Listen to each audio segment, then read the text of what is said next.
Salam Bapak Ibu Saudara-saudara, puji Tuhan hari ini kita bisa beribadah kembali kepada Tuhan kita Yesus Kristus. Dari rumah kita masing-masing, kita akan satukan hati kita akan memuji, menyembah Tuhan. Kita akan diberkati dengan kebenaran firman Tuhan. Dan Tuhan kiranya hadir, melawat, menjamah Bapak Ibu Saudara-saudara sekalian di tempat kita masing-masing. Mari kita satukan hati kita, biarlah Roh Kudus yang akan pimpin ibadah kita pada hari ini. Kita akan berdoa. Bapa dalam surga, pencipta langit bumi dan segala isinya, di dalam nama Tuhan Yesus Kristus, hari ini kami datang kepada Tuhan, merendahkan hati dan diri kami. Kami mau memuji, mengagungkan nama Tuhan melalui puji-pujian, penyembahan kami, melalui ibadah kami dari tempat kami masing-masing. Hari ini ya Tuhan, kami percaya Tuhan hadir di tempat kami masing-masing.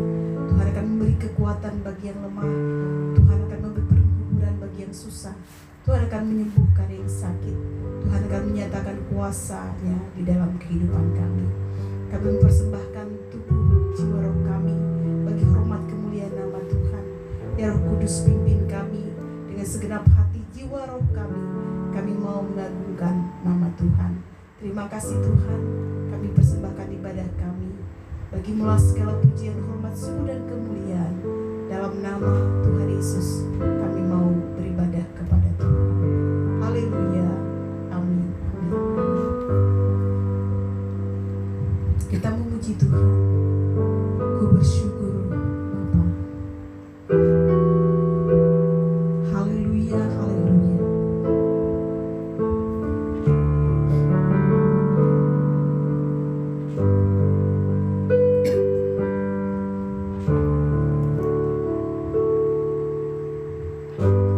Banyak yang kau berbuat di dalam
masing-masing.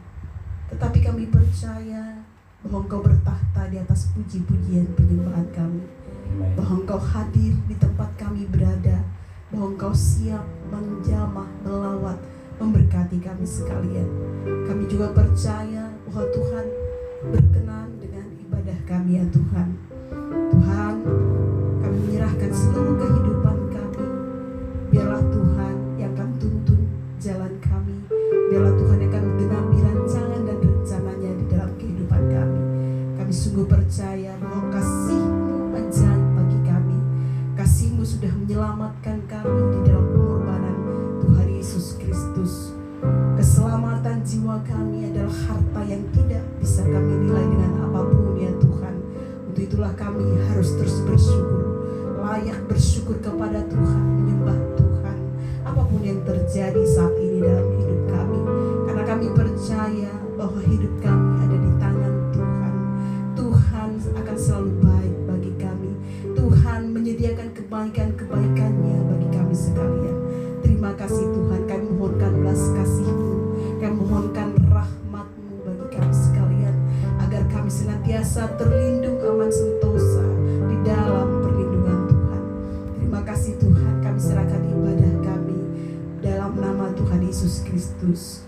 Bagimu-lah segala pujian, hormat, syukur dalam nama Tuhan Yesus Kristus. Haleluya. Amin. Bapak Ibu Saudara-saudara, kita akan siapkan hati kita untuk diberkati dengan kebenaran firman Tuhan melalui hambanya. Kita akan menerima firman Tuhan dan kita sambut firman Tuhan dengan pujian.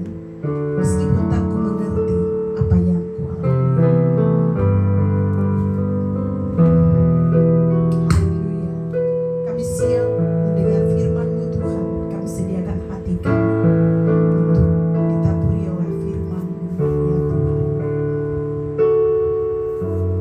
Meskipun tak ku mengerti apa yang ku alami, namun ku yakin Tuhan punya rancangan terbaik. Pertolonganku datang dari-Mu, pertolonganku datang dari-Mu, Yesus yang ku percaya. Meskipun tak ku mengerti apa yang ku alami Tuhan, meskipun tak ku mengerti apa yang ku alami, namun ku yakin Tuhan punya rancangan terbaik. Pertolonganku datang dari-Mu, pertolonganku datang dari-Mu, Yesus yang ku percaya. Yang tak mungkin bagimu, yang tak mungkin bagiku,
saudara-saudari yang saya kasih di dalam Tuhan Yesus Kristus, Salam.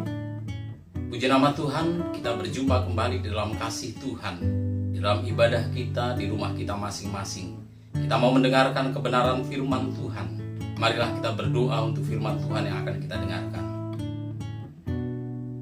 Bapa di surga, tolonglah kami supaya kami bersama-sama dengan orang-orang yang percaya kepada Tuhan Yesus memahami betapa lebarnya dan panjangnya dan tingginya dan dalamnya kasih Kristus, dan dapat mengenal kasih itu sekalipun ia melampaui segala pengetahuan. Tolong kami supaya kami dipenuhi di dalam seluruh kepenuhan Allah. Bagimulah yang dapat melakukan jauh lebih banyak dari apa yang kami doakan dan pikirkan, seperti yang ternyata dalam kuasa yang bekerja di dalam kami. Bagimulah kemuliaan di dalam jemaat dan di dalam Kristus Yesus, turun-temurun sampai selama-lamanya. Amin. Bapak Ibu, ketika kita bersama-sama berhimpun di hadapan Tuhan, kita memuliakan nama Tuhan dan mengagungkan nama Tuhan. Dan kita juga mendengarkan firman Tuhan yang akan kita pergunakan untuk menjalani kehidupan kita sehari-hari. Hari ini saya mau menyampaikan kebenaran firman Tuhan tentang manusia adalah objek dari kasih Tuhan. Manusia adalah objek dari kasih Tuhan. Dalam firman Tuhan dikatakan 1 Yohanes pasal yang keempat ayat yang ke-16. Demikian firman Tuhan. Kita telah mengenal dan telah percaya akan kasih Allah kepada kita. Allah adalah kasih, dan barang siapa tetap di dalam kasih, ia tetap dalam Allah dan Allah di dalam dia. Nah, saudara-saudara yang saya kasih di dalam Tuhan Yesus Kristus, Allah adalah kasih. Karena Allah adalah kasih, maka Allah harus melakukan sesuatu untuk menyatakan kasih-Nya. Sebab kasih baru dapat dikatakan kasih kalau telah dinyatakan di dalam sesuatu. Allah menciptakan manusia supaya Allah memiliki tempat, memiliki sasaran, memiliki objek untuk Dia menyatakan kasih-Nya yang besar kepada manusia yang diciptakannya itu. Nah, Bapak Ibu Saudara yang kekasih di dalam Tuhan Yesus, ketika kita ada dalam situasi seperti saat ini, di mana ada ketakutan, di mana ada wabah, di mana-mana ada orang-orang yang sedang ketakutan oleh karena situasi ini, masih dapatkah kita mengatakan bahwa Allah mengasihi manusia? Di dalam keadaan seperti hari ini, dapatkah kita berkata bahwa Allah mengasihi saudara? Untuk menjawab pertanyaan ini, baiklah kita melihat hubungan antara manusia dengan Allah sejak dari permulaannya. Kita mau melihat sejarah hubungan antara Tuhan dengan manusia. Ini adalah wujud dari kasih Allah dari masa ke masa yang dinyatakan kepada manusia.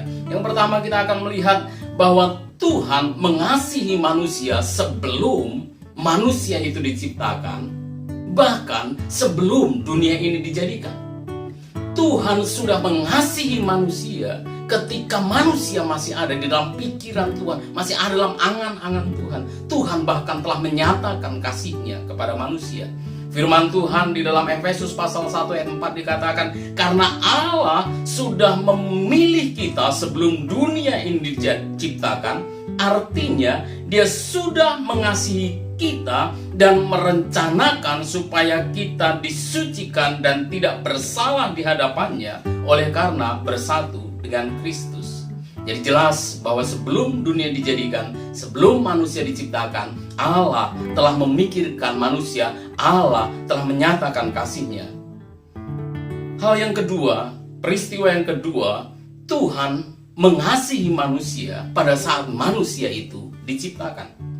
Firman Tuhan di dalam Kejadian dikatakan, maka Allah menciptakan manusia itu menurut gambarnya. Menurut gambar Allah diciptakannya dia, laki-laki dan perempuan diciptakannya mereka.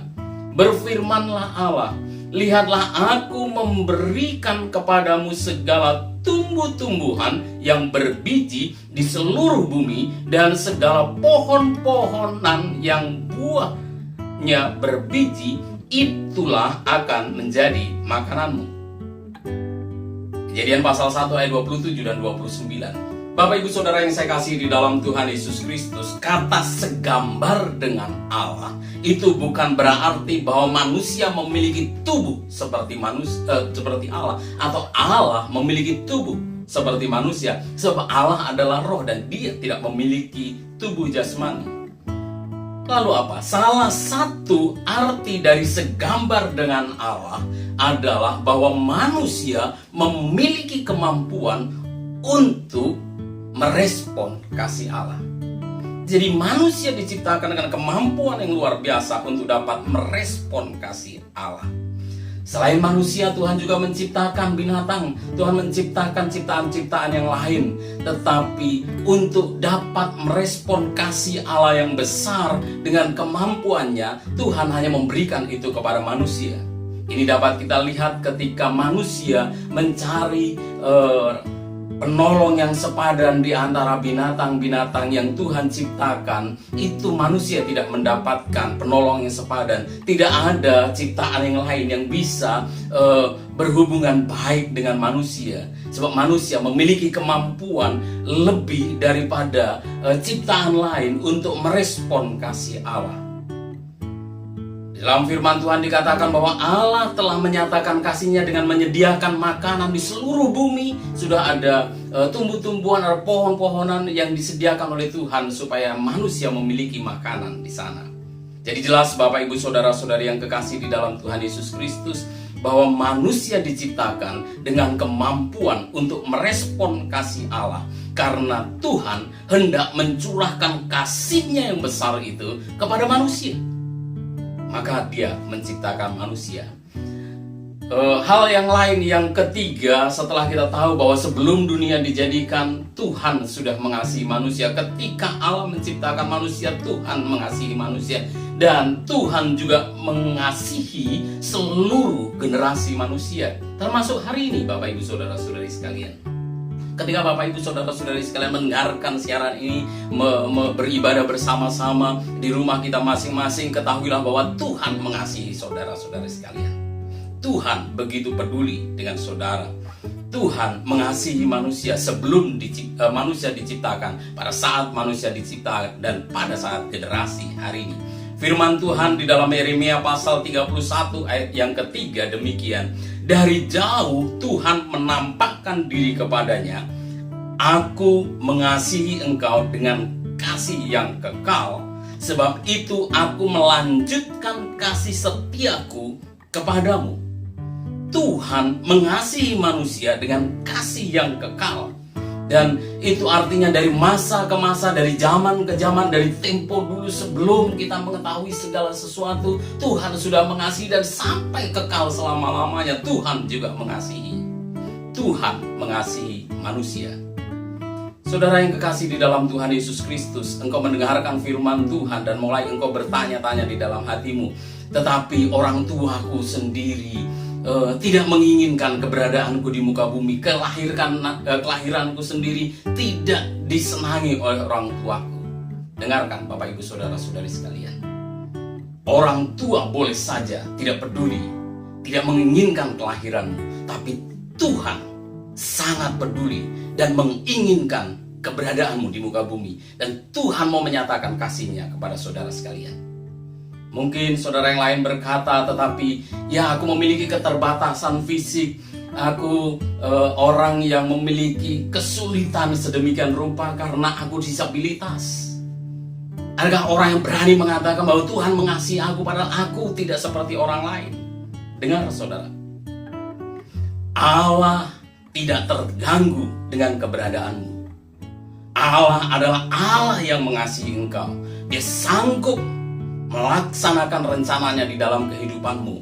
Apapun yang ada bagimu, apapun yang Tuhan sediakan bagimu, apapun yang engkau miliki hari ini, dengan segala keterbatasan yang ada, Tuhan tidak terganggu sama sekali untuk mengasihi engkau dan menggenapi rencananya di dalam kehidupanmu. Atau mungkin saudara yang lain berpikir bahwa ya tapi aku bukan termasuk orang manusia pintar, aku tidak bisa memikirkan banyak hal. Saudara, kemampuan untuk mengetahui, kemampuan untuk berpikir, kemampuan untuk menganalisa adalah pemberian Tuhan. Dan Tuhan selalu memberikan sesuatu kepada orang, kepada semua ciptaannya, cukup untuk melaksanakan rencananya di dalam kehidupanmu. Tuhan, dalam ukuran Tuhan, cukup. Dengan segala kemampuan yang kamu ada, Tuhan bisa melakukannya. Atau mungkin yang lain berpikir, apakah dalam keadaan seperti sekarang ini, di mana ada wabah, di mana ada orang-orang yang meninggal, di mana ada orang-orang yang kehilangan pekerjaan, di mana ada orang-orang yang menurut penghasilannya, di mana Tuhan, apakah memang kasih Tuhan masih berlaku bagi kita hari-hari ini? Bapak Ibu Saudara yang kekasih di dalam Tuhan Yesus Kristus, firman Tuhan mengatakan, firman Tuhan sendiri mengatakan, Allah dengan jaminan kekuatan kuasanya sendiri mengatakan bahwa Allah mengasihi manusia dengan kasih yang kekal. Itu artinya bahwa Allah mengasihi kita dalam keadaan seperti apapun. Allah mengasihi kita walaupun kita tidak bisa mengerti kasih itu seperti apa. Kita tidak bisa mengerti, tidak bisa mengetahui bagaimana dengan Tuhan yang mengasihi kita. Tapi itu bukan berarti bahwa firman Tuhan salah. Itu bukan berarti bahwa firman Tuhan tidak benar. Bukan berarti kalau kita tidak bisa mengetahui kasih Tuhan sehingga Tuhan tidak mengasihi. Tuhan tetap mengasihi manusia sepanjang sejarah kehidupan manusia, termasuk ketika manusia itu sedang mengalami tantangan, ketika manusia sedang mengalami permasalahan. Inilah saatnya kita percaya kepada kasih Tuhan yang melampaui segala pengetahuan. Inilah saatnya kita percaya kepada Tuhan dengan sungguh-sungguh bahwa Tuhan mengasihi kita walaupun kita tidak bisa mengerti tentang hal itu. Pada saat keadaan baik-baik saja, mudah bagi kita untuk mengatakan, Yesus, Engkau mengasihi aku. Yesus, Engkau mengasihi manusia. Yesus, Engkau mengasihi semua manusia di dunia. Tetapi hari-hari ini dibutuhkan kesungguh-sungguhan, dibutuhkan iman yang lebih untuk kita bisa mengatakan bahwa Tuhan, Engkau mengasihiku. Mari kita mulai bersyukur dengan keadaan kita yang ada pada saat ini. Kita dapat melihat iman kita. Kita memperoleh sebuah kesempatan untuk melihat apakah kita benar-benar selama ini beriman, atau kita tertipu oleh keadaan yang bisa kita lihat, atau memang hati kita dipenuhi dengan kasih Tuhan. Terlepas dari keadaan seperti apapun, ini saatnya kita membuktikan bahwa kita mengasihi Tuhan bukan karena melihat, tetapi karena percaya kepada firman Tuhan. Mari kita mulai mengubah keluh kesah kita dengan perkataan-perkataan yang penuh keyakinan. Kata-kata putus asa kita ubah dengan kata-kata pengharapan. Kata-kata yang mencerminkan ketakutan kita ubah menjadi perkataan yang penuh dengan kasih. Sikap yang mungkin meragukan kasih Allah kita ubah dengan pujian kepada Tuhan. Ingat Bapak Ibu Saudara-saudari sekalian, Ayub juga mengalami masalah ketika di dalam kehidupannya. Ayub mengalami tantangan sampai dia mengatakan kepada istrinya yang mengatakan kutuki Allah dan mati saja. Tetapi Ayub memberikan jawaban yang luar biasa yang kita bisa belajar dari dalamnya. Sebab Ayub juga mengalami masalah ketika dia hidup di muka bumi. Dia berkata, engkau berbicara seperti perempuan yang tidak mengenal Allah. Apakah hanya hal-hal yang menyenangkan saja yang kamu terima dari Allah, sedangkan yang tidak menyenangkan tidak kamu terima? Maka dalam keadaan demikian itu pun Ayub tidak berdosa melalui perkataannya. Tidak kalah sulit masalah yang dihadapi oleh Sadrak, Mesak, dan Abednego ketika dia diancam oleh Raja Nebukadnezar mau dicampakkan ke dalam lautan api karena dia tidak menyembah patung buatan Nebukadnezar. Tapi perhatikan, dalam keadaan sesulit itu pun Sadrak, Mesak, dan Abednego menjawab kepada Nebukadnezar, tidak ada gunanya bagi kami memberi jawaban kepada tuanku dalam hal ini. Jika Allah kami yang kami puja sanggup melepaskan kami, maka Ia akan melepaskan kami dari perapian yang menyala-nyala itu dan dari dalam tanganmu, ya Raja. Perhatikan Bapak Ibu. Tetapi seandainya tidak, hendaklah tuanku mengetahui, ya Raja, bahwa kami tidak akan memuja dewa tuanku dan tidak akan menyembah patung emas yang tuanku dirikan itu. Bapak Ibu saudara-saudari sekalian, ini luar biasa. Sama dengan kita hari ini, ada tantangan. Kita melihat orang-orang mulai meragukan kasih Tuhan, tapi kita mulai mengatakan, Tuhan, aku percaya akan kasih Tuhan. Aku tidak mungkin keluar dari kasih Tuhan itu. Perhatikan Paulus. Paulus adalah orang yang mengalami sukacita, mengalami duka cita ketika dia mengiring Tuhan. Jadi mengatakan kepada jemaat yang ada di Roma, sebab aku yakin bahwa baik maut maupun hidup, baik malaikat-malaikat maupun pemerintah, baik yang ada sekarang maupun yang akan datang, atau kuasa-kuasa baik yang di atas maupun yang di bawah, ataupun sesuatu makhluk lain, tidak akan memisahkan kita dari kasih Allah yang ada dalam Kristus Yesus Tuhan kita. Bapak Ibu saudara-saudari sekalian, mari kita mulai belajar mengatakan makhluk lain tidak akan membuat aku tidak percaya akan kasih Tuhan. Makhluk lain tidak akan bisa memisahkan aku dari kasih Tuhan. Virus tidak akan memisahkan aku dari kasih Allah. Amin. Amin Bapak Ibu saudara-saudari sekalian. Jadi kalau kita sudah mengenal kasih Allah berdasarkan firman Tuhan, maka sekeliling kita tidak akan mengganggu, tidak akan mengubah keyakinan kita bahwa kita percaya Allah mengasihi kita. Tidak ada yang dapat memisahkan kita dari kasih Allah, sebab Allah sungguh-sungguh mengasihi manusia. Berbahagialah kita yang mendengar, merenungkan, dan melakukan firman Tuhan. Kita berdoa. Saudara, engkau mendengarkan firman Tuhan. Kuatkan dan teguhkanlah hatimu. Percayalah bahwa Allah mengasihi engkau walaupun engkau tidak bisa mengerti keadaan hari ini. Engkau tidak bisa melihat kasih itu dalam perspektif hidupmu. Tapi mulailah tundukkan dirimu di bawah firman Tuhan yang benar, yang kekal itu, bahwa Allah mengasihimu. Saya akan berdoa untuk saudara sekalian. Bapa yang baik, penuhi kami dengan kasih Tuhan. Ajar kami untuk bisa meyakini, mempercayai, dan menindaklanjuti di dalam kehidupan kami. Percaya sungguh-sungguh bahwa Allah mengasihi kami, meskipun kasih itu tidak dapat kami mengerti. Keadaan hari ini membuat kami bingung, tetapi keadaan hari ini tidak membuat kami meragukan kasih Tuhan. Terima kasih Bapa di surga, tolong kami untuk terus bersyukur dalam segala keadaan. Di dalam nama Tuhan Yesus kami berdoa, haleluya. Amin. Bapak Ibu yang kekasih di dalam Tuhan Yesus Kristus, mari kita akan menerima berkat yang dari Allah kita di surga. Mari kita berdiri bersama-sama di hadapan Tuhan. Mari kita berdoa. Arahkanlah hatimu kepada Tuhan, angkatlah kedua tanganmu. Percayalah dan terimalah berkat Tuhan. Kiranya anugerah dari Allah Bapa, keselamatan di dalam Tuhan Yesus Kristus, serta persekutuan di dalam Roh Kudus menyertai engkau sekalian dari saat ini sampai Maranatha Tuhan datang kali yang kedua. Amin.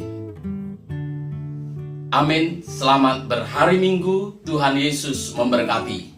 Salam.